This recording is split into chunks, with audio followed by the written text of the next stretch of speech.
KLIA பகுதியில் நேற்று police ரோந்து காரைச் சேர்ந்த அதிகாரிகள் சந்தேகத்திற்குரிய ஹோண்டா சிவிக் கார் ஒன்றை துரத்திச் சென்று ஆடவன் ஒருவனை கைது செய்தனர். உள்நாட்டைச் சேர்ந்த அந்த நபர் 31 குற்றச் செயல்களில் சம்பந்தப்பட்டதற்கான பின்னணியை கொண்டிருந்தவர் என KLIA போலீஸ் தலைவர் M. ரவி தெரிவித்தார். KLIA பகுதியைச் சுற்றி குற்ற தடுப்பு ரோந்து பணியில் ஈடுபட்டிருந்த நடமாடும் ரோந்து வாகன பணியாளர்கள் ஒரு சிவப்பு நிற ஹோண்டா சிவிக் காரை நிறுத்த முயன்ற போது அதன் ஓட்டுநர் சோதனைக்காக வாகனத்தை நிறுத்த மறுத்துவிட்டார்.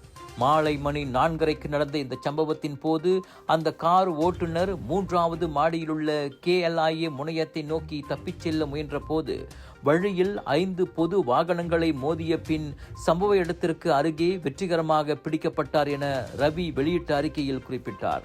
30 வயதான அந்த நபரின் குற்றப்பதிவுகளும் போதைப்பொருள் தொடர்பான ஒரு குற்றத்தில் ஈடுபட்டிருப்பதும் தெரிய வந்ததோடு அவர் போலீசாரால் தேடப்பட்ட நபராகவும் இருந்து வந்தார். அரசு ஊழியரின் கடமையை செய்ய விடாமல் தடுத்தது மற்றும் சேதம் விளைவித்தல் ஆகிய குற்றங்களுக்காக குற்றவியல் சட்டத்தின் 186, 427 பிரிவுகளின் கீழ் மற்றும் 1952ஆம் ஆண்டின் அபாயகரமான போதைப்பொருள் சட்டத்தின் 15 உட்பிரிவு 1 கீழ் விசாரணை நடைபெற்று வருகிறது. மேலும் போக்குவரத்து விதிமீறல்களுக்காகவும் அந்த சந்தேக பேர்வழியிடம் விசாரணை மேற்கொள்ளப்பட்டு வருகிறது. அந்த காரை போலீசார் துரத்திச் செல்லும் காணொளி சமூக வலைத்தளங்களில் வைரலானது. அரசாங்க பல்கலைக்கழக அங்கீகாரத்துடன் வேலை செய்து கொண்டே படிக்க ஒரு அரிய வாய்ப்பு.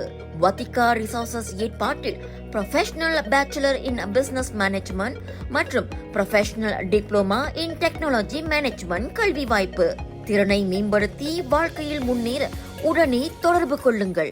விலையோ மலிவு, செலவோ குறைவு, தரமோ உயர்வு, மனமோ நிறைவு. மக்களின் தேர்வு என்ரிகோஸ் முழு ஆடை சத்துள்ள பால்மாவு.